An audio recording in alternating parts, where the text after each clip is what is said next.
a la profesora Ana María Carabias Torres. Ella es profesora de Historia Moderna en el Departamento de Historia Medieval, Moderna y Contemporánea de la Facultad de Geografía e Historia de nuestra universidad. Ana María Carabias es doctora en Historia y en Filosofía y tiene una trayectoria académica con relevancia y un reconocimiento internacional. Ella es académica correspondiente en la Academia Portuguesa de Historia. Es además primera titular de la Cátedra Extraordinaria Diego de Castilla de la Universidad Autónoma de México. Y fruto, además de su actividad docente e investigadora, cuenta con una amplia producción científica de artículos, libros, obras, colaboraciones en obras colectivas. Ha sido también directora de varias tesis. La mayor parte de estos trabajos están centrados en una línea de investigación que es bastante concreta, que es la historia de los derechos humanos. Desde 2013, además, forma parte de un grupo de investigación a nivel internacional muy reconocido que estudia la Escuela de Salamanca. Muchos de ustedes, yo también incluida, la vimos hace unos meses presentando una ponencia en la Fundación Tatiana Pérez de Guzmán el Bueno sobre este tema. Esta tarde Ana Carabias viene a hablarnos sobre una época de gran auge y desarrollo cultural y científico a nivel europeo y también en nuestro país, el siglo de las luces, la Ilustración. En concreto, el siglo XVIII va a hablarnos un poco sobre la historia científica, la historia política, social y artística de esta época a través de imágenes. Ya sin más dilación, Ana, muchísimas gracias por tu participación, por aceptar nuestra invitación. Bienvenida al programa y cuando quieras puedes comenzar. Pues gracias a la Universidad de la Experiencia, al Programa Interuniversitario de la Experiencia y al Ayuntamiento de Salamanca por confiar en mí, en que pueda presentarles algo que pueda tener interés. Y lo que quiero hablarles en el día de hoy, a ver si consigo transmitírselo, es qué podía ver, saber, entender o pensar una persona en el siglo XVIII en la época de la Ilustración. Para eso he preparado una especie de documento que comparto con ustedes, titulando la charla La época de la Ilustración en imágenes. Es evidente que en 45 o 50 minutos no se puede hablar de todo lo que ocurrió en un siglo, entre otras cosas porque probablemente yo tampoco lo sepa todo, pero voy a hablarles de cuestiones que me parecen claves para entender esta época. Y para empezar, ¿qué época? ¿De qué estamos hablando? ¿De qué época vamos a hablar? La época de la Ilustración, esta forma cultural importantísima que se desarrolló desde mediados del siglo XVIII, parece que comienza con Voltaire, con las cartas persas de Voltaire, desde aproximadamente cuando se publican en 1721. Y el proceso de lo que es la llamada Ilustración dura hasta la Revolución Francesa, que comienza en 1789. Sin embargo, lo que es el proceso de la Ilustración llega incluso hasta el día de hoy. Por eso vamos a hablar de cuestiones que empiezan en esta época, pero que muchas de ellas han tenido correlato hasta el día de hoy.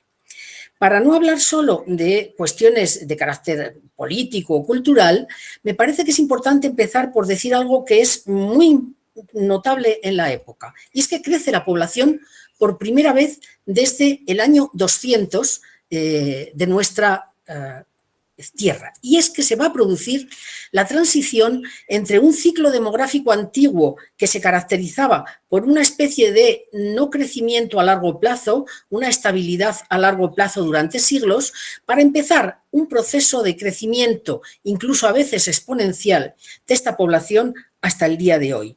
Ocurriría algo que nunca había pasado, y es que mientras que entre 700 y 1750 la población creció para la época una barbaridad, el 20%, a partir de 1750 crecerá el 30%.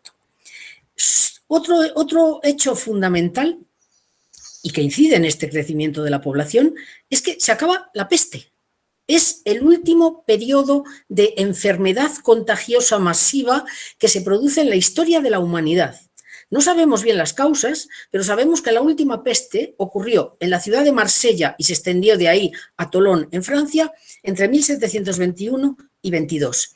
Y desde ese momento no ha habido nunca más, hasta el día de hoy, y esperemos que continúe así, ninguna peste. Ha habido una pandemia que es diferente, es una enfermedad contagiosa con otra etiología y con otros orígenes.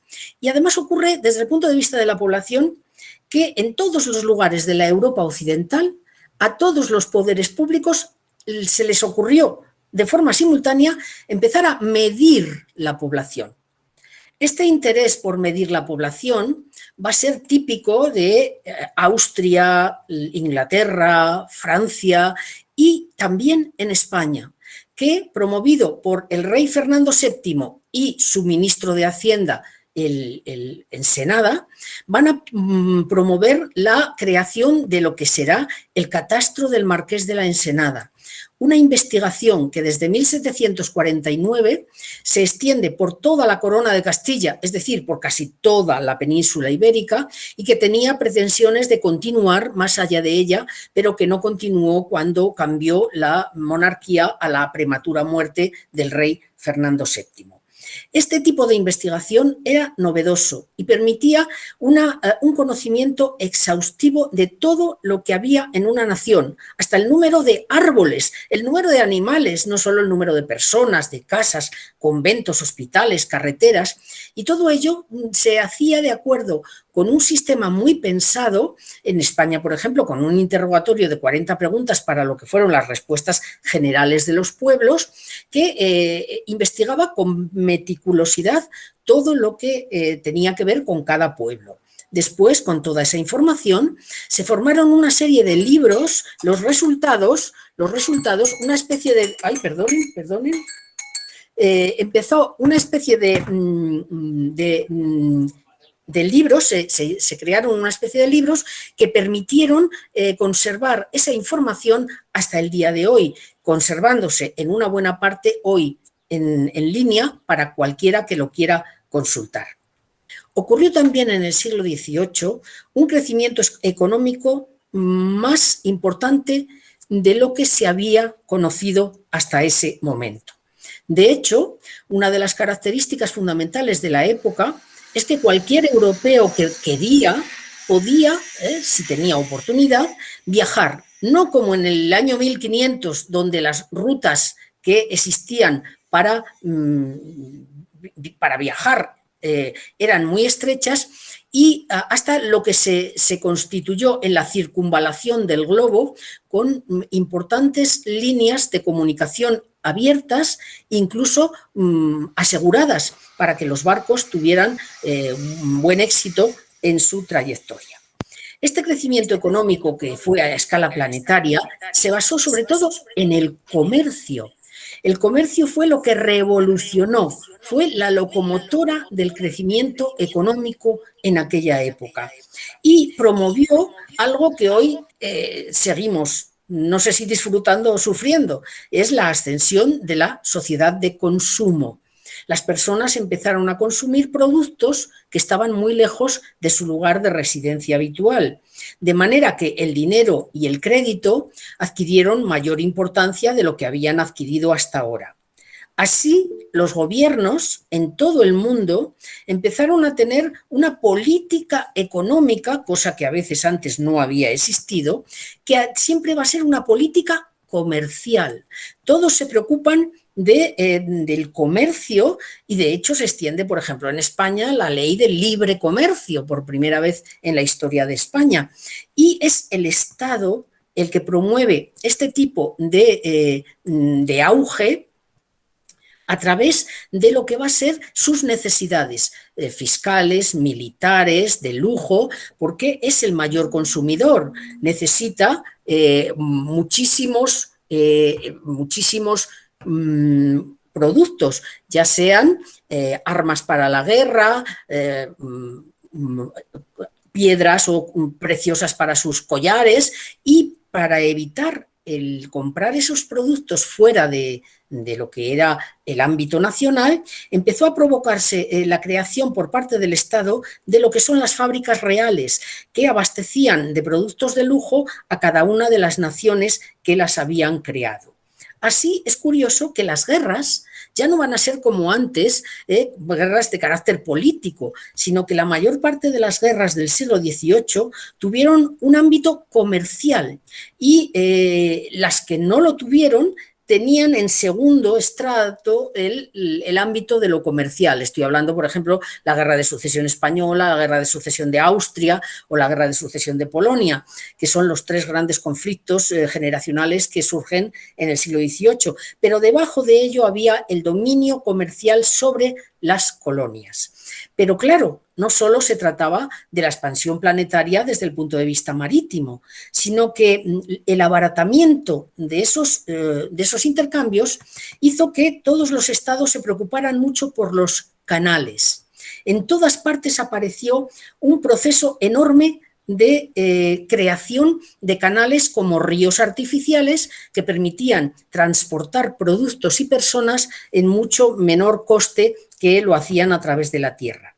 El Canal de Castilla, que había sido inicialmente proyectado en el siglo XVI, se realiza ahora, en el siglo XVIII, y solo se van a construir estos dos ramales pretendían continuar hasta enlazar con el puerto de Santander, pero solo finalmente se construyeron 2.207 kilómetros con 22 metros de ancho, y les puedo asegurar que este canal representó para la historia de España el más importante gasto que había hecho España en toda su historia, algo verdaderamente llamativo. Observen que hubo que hacer grandes proyectos que se materializaron en planos y que requirió la creación de puentes, infraestructuras de todo tipo, con hierro, metales y todo lo demás. Miren, me están llamando por teléfono y aunque lo tengo en silencio sigue funcionando, perdonen, ¿no? Y fue un proyecto importantísimo para el desarrollo de Castilla, que conllevó la creación de esclusas y que, como digo, fue el proyecto económico más caro de la historia de España, a pesar de que sobrepasó escasamente los 200 kilómetros. Imagínense lo que llegaría a ser otro tipo de canales. Por ejemplo, los canales franceses, que en este caso consiguieron contactar el mar Mediterráneo con el océano Atlántico a través del canal du Midi, del canal del sur, que lo unieron con el canal del río Garona y que fue una de las más importantes construcciones europeas del momento. Se conservan algunas imágenes de la época en la que vemos cómo a través de este canal pues había postas para poder dormir o poder descansar, y se transportaban de la misma manera animales y personas. Pues esto no fue nada en comparación al progreso de la canalización de Inglaterra. Hacia 1750, Inglaterra ya tenía una importantísima red de canales, pero en 50 años se multiplicaron casi por 10.000 el volumen de ríos artificiales que progresaron a través de los canales ingleses. Estos canales traían vida, comercio, necesitaban, como digo, infraestructuras, necesitaban a veces esclusas para subir o bajar el agua de los barcos e incluso túneles atravesando montañas. Eran grandísimas obras de ingeniería que, aunque abarataron sustancialmente el comercio de aquella época, no quitaron la enorme importancia que van a adquirir nuevos lugares geográficos para el comercio marítimo. Todo lo que es el mar Báltico o el mar del Norte, todo lo que tiene que ver con el comercio con Asia, que se generalizó con compañías de comercio internacional que tenían sede en Java, en Colombo, en Sri Lanka, o importantísimas sedes en Macao, en China, Cantón, o en Manila, en Filipinas. Había sedes constantes con personal de estas compañías de comercio que gestionaban la traída y llevada de materiales a través de todo el mundo. Este comercio, por tanto, se unió al ya importante que había con América del Norte y con lo que había resultado de la época de la colonización y conquista de América en el siglo XVI, y se hizo un importantísimo comercio triangular que no evitaba el que los viajes fueran larguísimos. Por ejemplo, un viaje desde Inglaterra hasta lo que es India o la zona del norte de Australia podía durar 225 días, en tanto que un viaje desde Lisboa a lo que es la península de Yucatán duraba 75 días. Es decir, todavía había grandes distancias y una gran inversión económica que imponer para que este negocio fuera rentable, pero lo era. Todo aquello que se negociaba en estos barcos eran muy costoso y por tanto muy valioso. Cuando se habla del siglo XVIII hay que hablar de los comienzos de la Revolución Industrial. Comienzos de la Revolución Industrial que hacen cambiar las cosas. De hecho, como pongo aquí, aparecen nuevos paisajes físicos como consecuencia del desarrollo de estas nuevas infraestructuras. Empieza en Gran Bretaña y empezó esta revolución por algo que no tiene que ver con la industria, sino por un progreso de la agricultura y de la población. Poco a poco ha añadido al cambio de mentalidad, una mentalidad capitalista más tendente a la inversión en industrias y no en comprar títulos nobiliarios, pero hizo que progresara la burguesía y que al inventarse nuevas fuentes de energía, especialmente la máquina de vapor, permitía automatizar una especie de parte del proceso productivo de productos que los hacía mucho más rentables. La primera máquina que se inventó y que tuvo influencia en la revolución industrial es la Waterframe de Arkwright, que se inventó en 1769 y que suponía un grandísimo descubrimiento, porque en vez de con un hilado ir haciendo una sola bobina de una mata de lana, se podían hacer 128 bobinas a la vez. Esto fue progresando y con la Spaini-Gianni y con otras se llegaron a hacer miles de bobinas de hilo y empezó a haber un problema. Sobraba hilo, hacían falta tejidos. Y entonces hubo un nuevo avance a través de los telares. Un nuevo invento, el telar de Jacquard, permitía ir mucho más deprisa en este tipo de producción de tela. Este es el artilugio inventado por Jacquard. Y aplicándole después la máquina de vapor podían ir mucho más deprisa y conseguir mayor cantidad de producto con el mismo tiempo. Es, por tanto, esta máquina de vapor que se conserva hoy día en un museo, la máquina que inventó James Watt, la que permitía, mediante una especie de aplicar calor a un líquido con el vapor, podía mover cualquier tipo de estructura, movimiento que se podía aplicar a un telar mecánico, a fundiciones hacer hierro, a hacer barcos o después, ya en el siglo XIX, hacer trenes. Se pusieron muy de moda en ese momento los autómatas y los juguetes que permitían a las clases pudientes disfrutar de este tipo de cuestiones. Así vemos que la revolución industrial va a hacer cambiar el paisaje. El humo se convierte en un elemento natural de los cuadros del siglo XVIII que reflejan zonas industrializadas. Empieza, por tanto, la contaminación, el problema de la contaminación que seguirá creciendo a través de los siglos hasta convertirse en el día de hoy en el problema más importante que tenemos en la actualidad, a pesar de la pandemia, que en mi opinión es el cambio climático. Además, en la época del siglo XVIII cambió la manera de vestirse, porque las mujeres descubrieron lo que un invento les permitió un abaratamiento de los vestidos. Se llamó una tela llamada indiana. Indiana era una tela que se podía hacer mediante este tipo de planchas que se mojaban en tinta y se iban imprimiendo, haciendo tela estampada con distintos tonos y colores, haciendo verdaderas maravillas ya en el siglo XVIII. Se puso de moda, por tanto, una tela más barata de algodón, no de lana, y no cosida, no bordada, sino impresa, estampada, que llegó a hacerse incluso a través de maquinarias, lo cual abarató aún más el producto. La moda se impuso y las personas empezaron a llevar cada vez más vestidos con dibujos, cosa que antes era menos frecuente y que dependía de los bordados. Pero el hecho más significativo de lo que es el siglo XVIII, la época de la Ilustración, es lo que yo llamo las culturas en plural. Y para que se entienda el cambio que va a proporcionar la cultura en plural, ahora veremos por qué es en plural, hablemos de qué ideas afectaron a ese cambio cultural.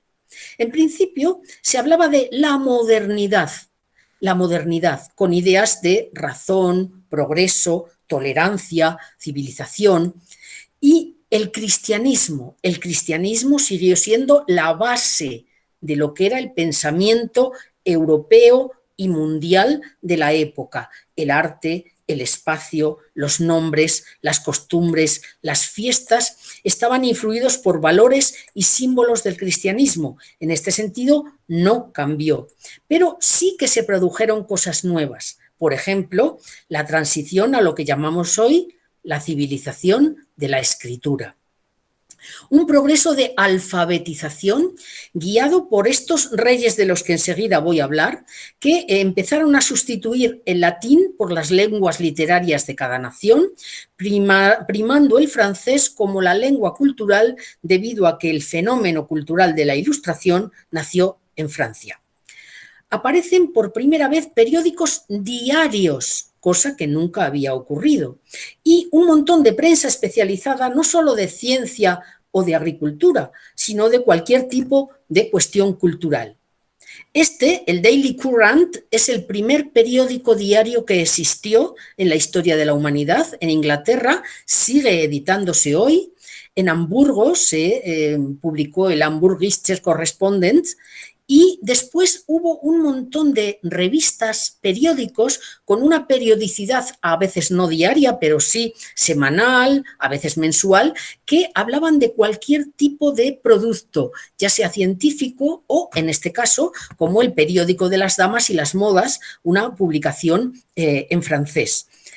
También en Salamanca hubo un periódico que pretendía ser mensual, pero que no sabemos qué pasó porque no siguió editándose, pero era La Pensatriz, palabra francesa, un afrancesamiento de la palabra pensamiento, pensador, con la cual doña Escolástica Hurtado y Girón quería pues hablar a sus conciudadanos de la cultura francesa que llegaba a nuestra ciudad. A pesar de este boom del fenómeno femenino en periódicos, en revistas, lo cierto es que hubo que luchar mucho por la libertad de prensa. Hay que recordar a John Wilkes, este hombre que se jugó la vida porque quería luchar por la libertad de prensa, transmitir directamente lo que ocurría en el Parlamento de Londres. Publicó un periódico que se llamaba el North Brighton, que era una sátira del de Brighton, que era un periódico presuntamente serio, al que él criticaba mucho, y se inventaron montones de noticias falsas sobre él, incluso sexuales, que le hicieron que se tuviera que marchar de Inglaterra. Pero cuando se descubrió que todo había sido una falsa mentira, volvió y llegó a ser alcalde de Londres y impuso en Inglaterra la libertad de prensa, algo que hoy tenemos de mucho prestigio.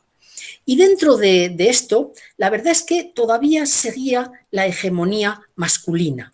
La cultura se va a caracterizar sobre todo por el papel de las mujeres. Pero aunque los hombres dominan la esfera pública, estamos en una sociedad patriarcal, las mujeres empiezan a tener mayor protagonismo que antes, o en asistencia sanitaria, de caridad, o en los salones. A pesar de lo cual, uno de los más grandes intelectuales de todos los tiempos, Diderot, llegó a decir que las mujeres no tenían los derechos de un ciudadano. Frente a esta teoría de un gran científico como Diderot, va a aparecer la lucha y el nacimiento del feminismo en el siglo XVIII, cuando Olimpia de Gurges va a luchar ella misma contra la monarquía francesa autoritaria y absolutista, y de la misma manera que ella vio que en la Revolución Francesa triunfó la Declaración de los Derechos del Hombre y del Ciudadano, ella publica en 1791 la Declaración de los Derechos de la Mujer y la Ciudadana. Valiente defensa de lo que es el derecho al divorcio, el derecho a elegir la pareja, el derecho a tener una vida propia y no dirigida por un hombre, ya sea padre, hermano o alguien de tu familia. Siguiendo esta senda abierta por Olimpia, que le costó la vida porque fue juzgada sumariamente y condenada a muerte y ejecutada en el ámbito de la Revolución Francesa, vendría Mary Wollstonecraft en Inglaterra. Mary hizo lo mismo que Olimpia, pero en este caso en inglés, la reivindicación de los derechos de la mujer. Está naciendo el feminismo. ¿Y en qué sentido? Quiero que vean lo que decía Olimpia de Gurges en la Declaración de los Derechos de la Mujer y la Ciudadana. Dice: la mujer nace, permanece y muere libre igual que el hombre en derechos. El objetivo de toda asociación política es la conservación de los derechos naturales e imprescindibles de la mujer y del hombre. El documento de los hombres solo decía del hombre. Estos derechos son la libertad, la propiedad, la seguridad y sobre todo la resistencia a la opresión. El principio de toda soberanía reside en la nación, que no es más que la reunión de mujeres y hombres. Una, desde luego, muy valiente defensa de los derechos, que es la base del nacimiento de la lucha feminista que hoy todavía continúa necesitando de personas como ella, ¿no? Y dentro de este ámbito me gustaría hablarles de la Ilustración como una de las culturas del siglo XVIII, la cultura más notable, el fenómeno cultural más notable del siglo XVIII y uno de los más notables de todo el tiempo. Se sistematizan conceptos conocidos y se divulgan. Hay una aplicación práctica. No hay apenas grandes novedades, pero sin embargo la Ilustración se convirtió en el gran fenómeno del final del antiguo régimen y del nacimiento de nuestro mundo contemporáneo. Es la difusión de la cultura que nace en París y que se extiende en oleadas sucesivas, primero por Europa y después por todas las partes del mundo a través del comercio colonial e internacional. El filósofo Emmanuel Kant decía que la Ilustración era la salida del hombre de la minoría de edad mental, cuando el hombre va a ser capaz, el hombre y la mujer, de juzgar por sí mismo y no en función de lo que diga el papa, el rey o cualquier dirigente mental. Habrá muchísimos personajes muy importantes en el ámbito de la Ilustración, como Montesquieu, Voltaire, Rousseau, Diderot, Kant, Hume, Adam Smith, Vico, Muratori, hay muchísimos, pero lo importante es esto, que con sus pensamientos contribuyeron a la salida del hombre de la minoría de edad. ¿Y qué rasgos va a tener este pensamiento ilustrado?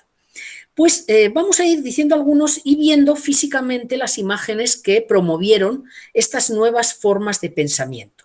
Primero, empiezan a creer en el progreso y en la felicidad humanos. Creen que es un crecimiento exponencial y eterno.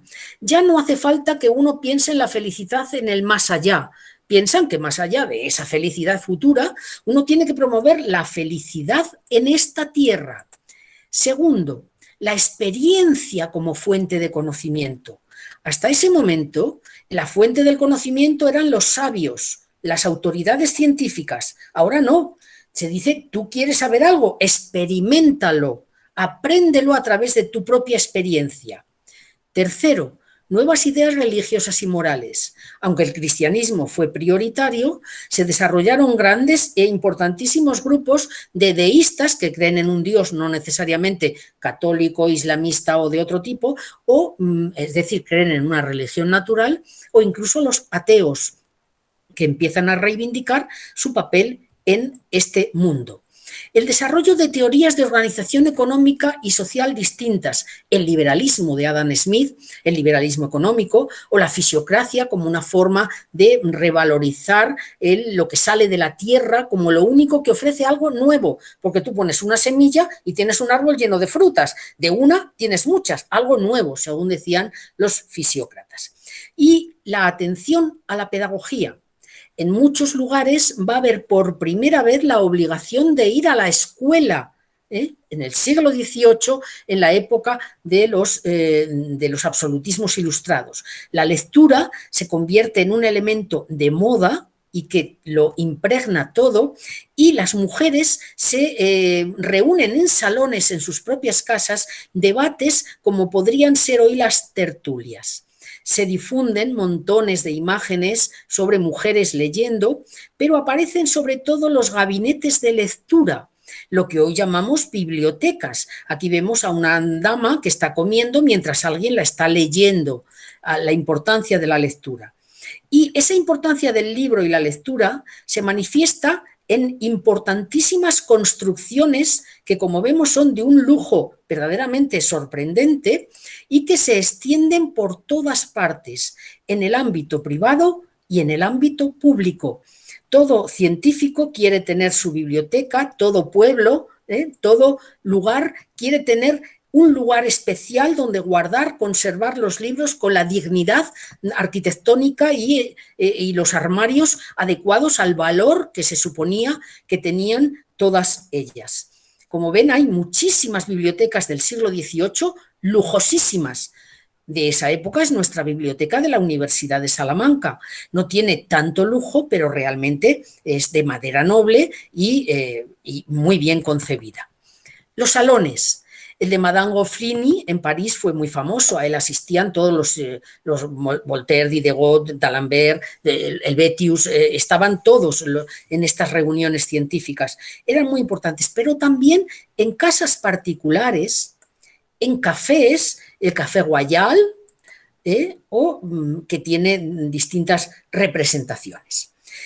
Vista la importancia que adquiere la lectura, la educación, veamos que el siguiente punto es el interés por la divulgación científica. Y aquí hay que parar un poco más porque, desde luego, está la enciclopedia francesa, la enciclopedia o diccionario razonado de las ciencias, las artes y los oficios, Les Arts et des Métiers. Es una obra impresionante que pretendió luchar eficazmente contra los principios de la religiosidad tradicional y de la monarquía absoluta solo con ideas. Era un elemento muy importante. La obra resultó pues colosal para la época, no había nada parecido, 76.242 artículos, de los cuales 6.000 escribió el propio Diderot, el director del proyecto. 17 volúmenes iniciales al que se añadieron después más, 11 volúmenes de láminas, no había YouTube ni había transmisiones online, había que poner en papel para que la gente lo viera, con suplementos, con textos, con un montón de artículos. Esto se hizo a base de una suscripción previa y, en principio, la primera edición fueron 4.255 copias que se extendieron por todo el mundo, difundiendo a través de la colección de obra completa un montón de información porque te permitía ver, visualizar cómo se hacían los oficios, la imprenta, la forja, el cirujano, lo que necesitaba, un sastre, un tapicero, jardinero, cómo se hace un molino de agua.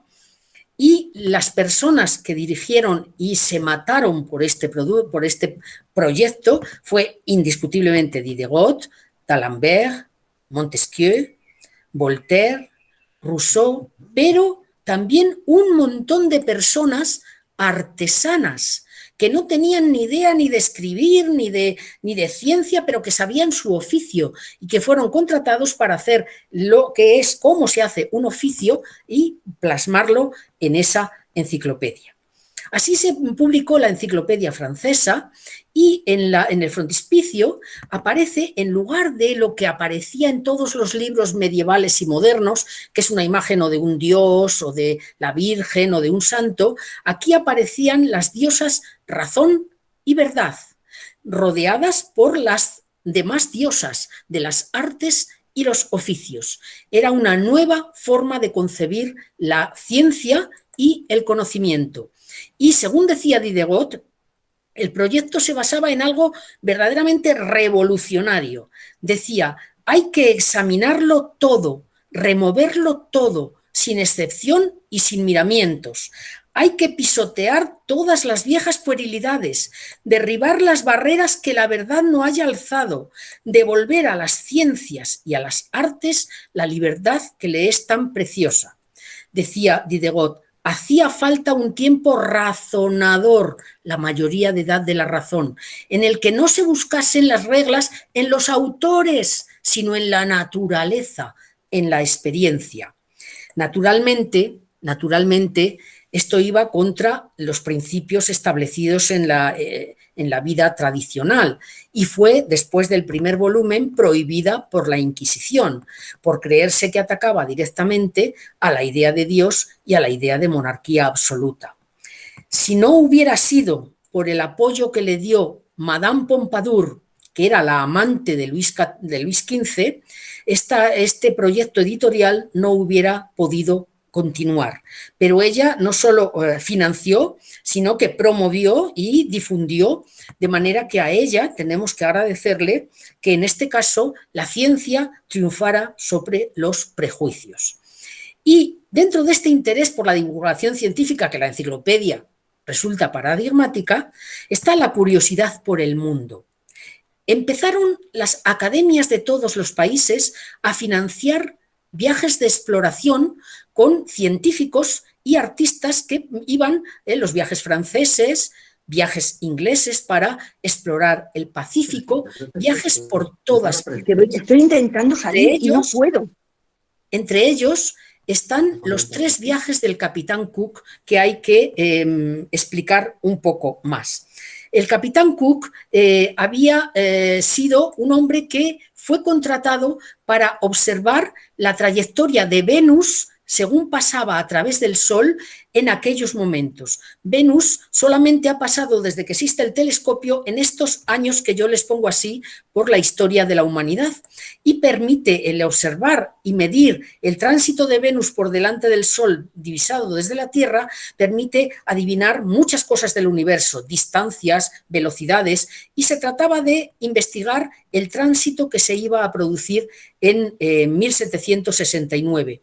Es el tránsito que el capitán Cook miró desde Tahití, pero que se observó desde todas las partes del mundo como la obra, yo creo, más colosal que ha hecho la historia de la humanidad en su conjunto, a pesar de que es muy poco conocido. Es un proyecto mundial en el cual Catalina la Grande de Rusia, Inglaterra, Francia, España, Alemania mandaron a los mejores científicos a los lugares más extremos de la Tierra para, con instrumentos que tenían que acarrear, bueno, muchísimos murieron, muchísimos no volvieron. Después, unificando toda esa información, se permitió conocer realmente el mundo en el que vivíamos. Un antes y un después, gracias al capitán Cook, que en su segundo viaje también nos dijo cómo era el Antártico, que no lo conocíamos. Gracias a los artistas que llevaba el capitán Cook en sus viajes, podemos tener imágenes de cómo eran aquellos lugares que visitó el capitán Cook y cómo eran las personas y las formas de vida de aquellos lugares. Son unas obras que se consideran la mejor información que había existido hasta ese momento sobre la naturaleza y el mundo natural. Ellos trajeron todo lo que pudieron en semillas, en todo, pero también contribuyó el hecho de que se inventara el cronómetro, un un instrumento que al principio, el primer prototipo era más grande que una habitación y que pronto llegó a ser tan pequeño como un reloj, y que lo inventó Harrison y que permitía, como les digo aquí, medir la longitud en el mar, lo cual significó que por fin se podían tener medidas exactas de la Tierra, de la distancia de la Tierra a la Luna y de todo el universo. La experimentación se puso de moda.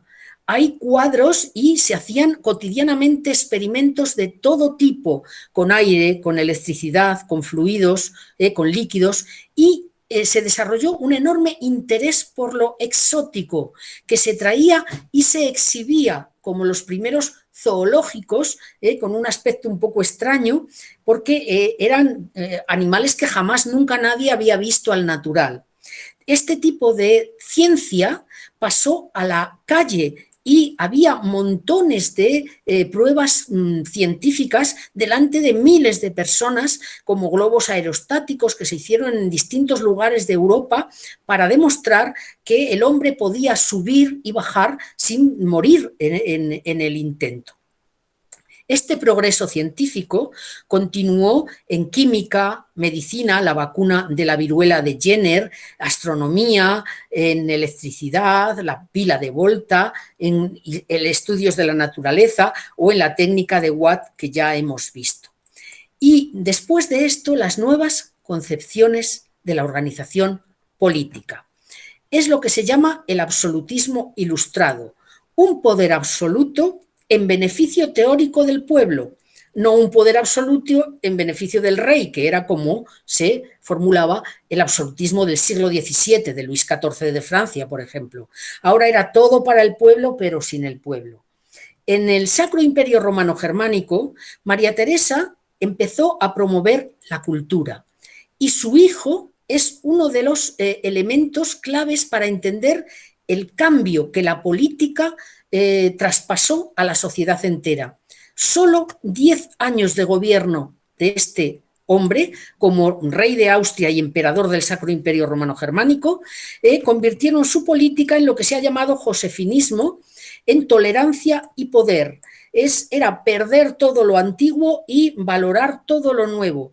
Un nuevo código penal, el fin de la tortura, el fin de la pena de muerte salvo casos muy extremos, cada uno que tenga la religiosidad que quiera, cada uno que comercie con quien le dé la gana y no a través de gremios controlados, que cada uno tenga la religión que quiera, pero controlada en este caso por el propio José y no por el Vaticano.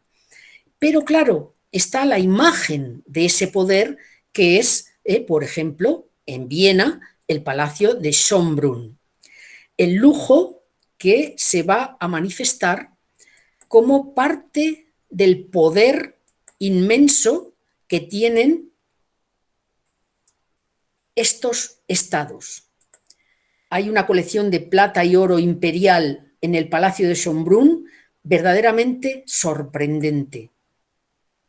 Pero además de este palacio, que siempre reconstruyen ruinas romanas porque se había descubierto Pompeya y Herculano por Carlos VII de Nápoles, el que sería Carlos III de España después, y se puso de moda el hacer ruinas artificiales. Y luego en la propia ciudad de Viena, el Palacio de Hofburg, otro palacio soberbio donde mostrar la imagen del poder. Un poder que hoy se usa para distintas actuaciones con la biblioteca como algo importantísimo. Donde estuvo Sisi después, Prusia y Rusia. Rusia con Pedro I el Grande, que quiere modernizar, y su sucesora, Catalina II, una mujer, hoy diríamos perversa, que asesinó a su marido, Pedro III, para quedarse con el poder absoluto y ejerciéndolo absolutamente. Ella se encargó esta diadema de 4.900 diamantes, y en la ciudad de San Petersburgo se crea 2 inmensos palacios para que se viera. Esta habitación es la habitación del ámbar. Toda ella está llena de ámbar, carísimo. Todo en ella era carísimo. Este es el segundo palacio. hecho por Catalina, el Palacio de Invierno y el Palacio de Verano, donde se manifiesta el poder económico y la manifestación de ese poder frente a quien fuera a visitar los palacios reales. Reconstrucciones del mundo grecorromano, pero hechas en el siglo XVIII por orden de Catalina. Muebles, este es un reloj famosísimo que es un autómata, y Catalina la Grande, por ejemplo, compró en su gobierno a 38.000 libros a Europa Occidental, 10.000 esculturas y 100.000 dibujos y grabados, algunos españoles, que están hoy en los palacios de Catalina la Grande. Quiero pedir un poco de, si alguien tiene sensibilidad a la pornografía, que deje de mirar unos momentos, porque voy a proyectar las peculiaridades de la vida privada de Catalina la Grande, que solo pudieron saber en ese caso quienes contactaban con ella, cualquier embajador que se vio libre, Diderot, Voltaire, que fueron a su corte, lo sufrieron. Y es que había una habitación sexual en el Palacio de Catalina y durante la Segunda Guerra Mundial un grupo de soldados descubrió que la estancia estaba repleta de objetos eróticos construidos para la emperatriz. La emperatriz tenía, parece que un trastorno sexual agudo, tenía una colección de chicos jóvenes con los que se acostaba cada noche varias veces, y cuando había un embajador pues lo llevaba a sus salas y, bueno, todos reconocen que no salieron indemnes de Catalina. El caso contrario justo es el de Federico II de Prusia, un hombre que, en vez de tener ese lujo aparente en la imagen pública, él refleja esto que están ustedes viendo. Este es el único retrato público que él puso en todo su territorio. No hay corona, no hay cetro, no hay nada, pero él también se creó un palacio a su medida. Teóricamente era mucho más pequeño, mucho más humilde, pero sin embargo, aunque cultivaba patatas y lechugas aquí para dar al pueblo muestras de lo que tenían que hacer, sin embargo, por dentro su palacio era igualmente rumboso. Él por dentro vivía con el mismísimo lujo, pero era un hombre muy culto y él, por ejemplo, pues hacía salas de música. Por ejemplo, aquí hay una tertulia con Voltaire, porque Voltaire y Diderot pasaron por estos lugares invitados por los monarcas. Él, para el pueblo, quería mostrarse en su tumba como un hombre pobre, y así hay siempre patatas, porque él introdujo la patata, que es un gran alimento para el pueblo, en su tumba. Pero comparando esta humildad de enterramiento que mandó Federico con el que tiene Catalina, con el que tiene María Teresa, pues vemos que la diferencia, por ejemplo, María Teresa de Austria, vemos la diferencia abismal. ¿Y cómo fue el reformismo en España? El gran reformador fue el nieto de Luis XIV, cuando de 16 años, pobre chico, le mandaron a España como rey. Y este es el que construye los grandes cambios, empieza con las grandes transformaciones administrativas del ejército, fiscales, judiciales, y es el constructor de nuestro Palacio Real que finalmente terminó Carlos III. El líder del despotismo ilustrado, que tras haber sido rey en Nápoles viene a ocupar la corona que había dejado su padre y su hermano vacía en el siglo XVIII. Hay montones de residencias reales en toda España que podrían ser ejemplo de lo que estoy hablando aquí, de la imagen pública del poder absoluto. Pero en este caso vamos a hablar del Palacio Real de Madrid, porque es el centro que se construyó cuando el alcázar que había en este lugar ardió el día de Nochebuena de 1734, y Felipe V mandó hacer un palacio a imagen y semejanza del francés que él había vivido, en el que había vivido toda su vida. Este es el comedor de gala del Palacio Real de Madrid, con muchísimo lujo. Hay estancias también, como ven, lujosísimas. A Carlos III le gustaba especialmente el mundo de Asia y trajo sedas chinas para decorar. Pero lo que es bastante más curioso y menos conocido para los españoles es que cuando Carlos estaba como rey de Nápoles, aquí en lo que es Nápoles, hizo el Palacio de Caserta, un palacio inmenso como palacio real de España, del Reino de las Dos Sicilias en en estos territorios. Como ven, no tiene nada que envidiar unos palacios a otros, y en este caso el agua del Palacio de Caserta venía desde kilómetros de la montaña y él lo llenó de puentes, esculturas, fuentes de todo tipo, con una espectacular colección de esculturas de altísimo valor artístico y literario. Bueno, también biblioteca, por supuesto. Esto era el Palacio de Caserta. La práctica del poder absoluto, para terminar, tenía su origen en Francia. Paradójicamente lo voy a explicar al final, pero lo voy a explicar al final para que entiendan lo que sigue después. Y es que esto había empezado antes, en el siglo XVII, durante el reinado de Luis XIV. 70 y tantos años de poder de un rey absoluto que decía: el Estado soy yo, y lo que es bueno para mí es bueno para el Estado. Es justo lo contrario de todo para el pueblo, pero sin el pueblo, que tendrán los reyes del siglo XVIII. Pero este es el modelo que creó Luis XIV en Versalles, en París. Es el modelo que crean todos los palacios que acabamos de ver. Todos los estados en el siglo XVIII toman la referencia directa o indirecta de lo que es el Palacio de Versalles y copian los modelos y los transmiten. Y aunque esto es del siglo XVII, como ven, se parece muchísimo al tipo de estructuras de grandes jardines, de lujosísimos salones, el dormitorio. Y en esta época, en Luis XV, mientras que ya se había producido la revolución en Inglaterra, en la que se había asesinado al rey como consecuencia de un levantamiento del Parlamento frente a la voluntad dictatorial, absolutista del rey Carlos I de Inglaterra, todavía 60 o 70 años después los reyes franceses siguen presumiendo del poder absoluto. El poder absoluto en el que Luis XV, por ejemplo, dice al Parlamento este tipo de discurso, de verdad que es parecidísimo al que hacía Luis XIV o al que va a hacer Luis XVI. Dice: es solo en mi persona donde reside el poder del soberano. Es a mí a quien deben mis cortesanos su existencia y su autoridad. Solo a mí pertenece el poder legislativo, sin dependencia y sin división. El orden público emana de mí, es decir, de él depende el poder legislativo, el ejecutivo, el judicial. No hay división de poderes, ¿no?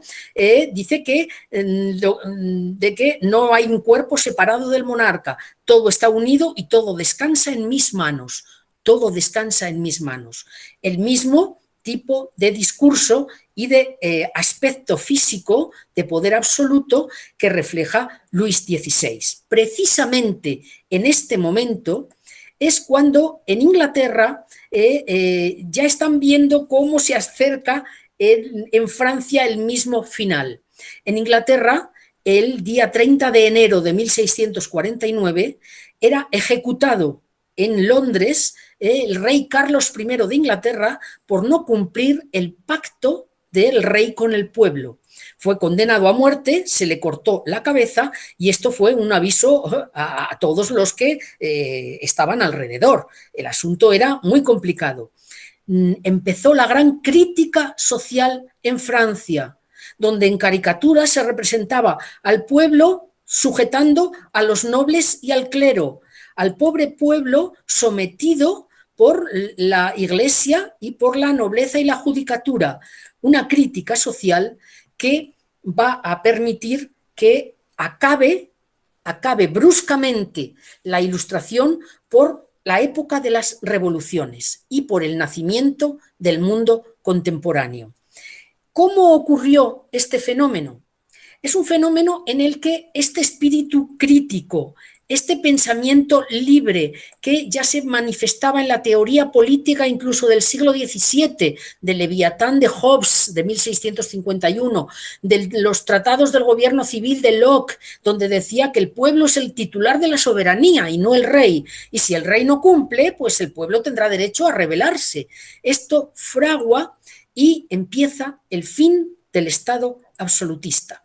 Esto va a tener su origen inicial en las 13 colonias inglesas de Norteamérica, lo que eran Pensilvania, Nueva York, Virginia, Carolina del Norte, que, como saben, se produce un proceso revolucionario de independencia de las colonias inglesas, creando el nacimiento de los Estados Unidos de América con la Declaración de Independencia del 4 de julio de 1776.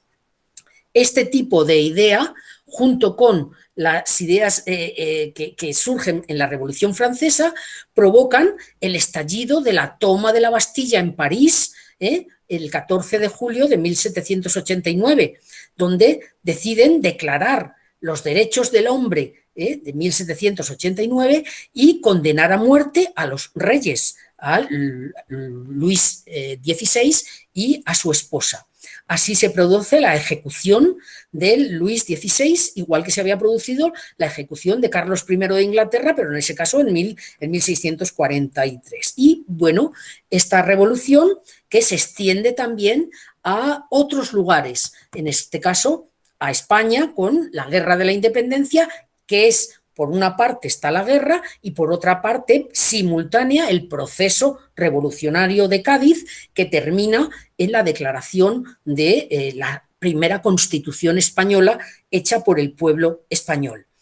Es decir, que la Ilustración y las ideas de libertad, el hecho de que el hombre adquiera la mayoría de edad para pensar por sí mismo, es la clave de lo que significa el nacimiento del mundo contemporáneo.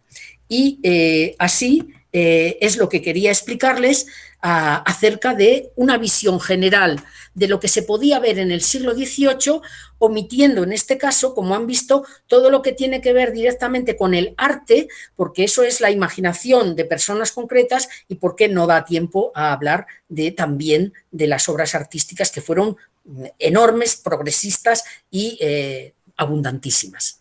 Si alguien tiene alguna pregunta o alguna aclaración, con mucho gusto intentaré contestarles. Bueno, Ana, ha sido una pasada de charla. A mí personalmente, que me encanta la historia, vamos, la he disfrutado un montón. Sobre todo, pues eso, los detalles de esa historia no contada, de esa historia que no nos enseñan. No sé, los disfruto mucho. A mí, por ejemplo, personalmente me encanta leer novelas históricas que me hagan buscar información acerca del contexto para conocer esa historia que no nos cuentan y bueno, la he disfrutado un montón. Entonces, te digo porque sí que hay manos. Hay una persona, Rosario Barbachano, que tenía la mano levantada desde el principio. No sé si es porque tiene una pregunta desde el principio o porque le dio sin querer.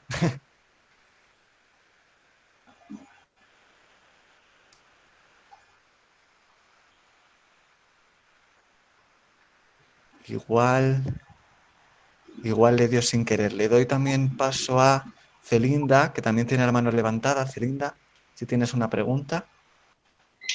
Hola, muy buenas tardes, profesora. Como ha dicho Óscar, ha sido un placer. Hemos tenido un curso realmente interesante y de un nivel altísimo. Y, profesora, doña Ana María, usted ha sido el broche de oro y brillantes. Gracias. Muchísimas gracias. Bueno, yo tengo varias cuestiones con respecto al tema cultural del que hablaba usted un poquito someramente, a los salones y a los salones y a los cafés que se celebraban en esta época, pues recordarle, por ejemplo, ya cafés musicales en Leipzig, pues el café Zimmermann, que ya inaugura Juan Sebastián Bach y en el que asiduamente tocaba con un grupo durante las noches cuando terminaba en su iglesia de Santo Tomás. También me gustaría que nos hiciera un poco de referencia a una ciudad que hay en Sicilia y que construyó nuestro rey Carlos III, que es la ciudad de Noto. Había una antigua ciudad de Noto que, bueno, pues a consecuencia de un volcán o algo así, o de un movimiento de tierras, pues desaparece, y entonces Carlos III decide hacer una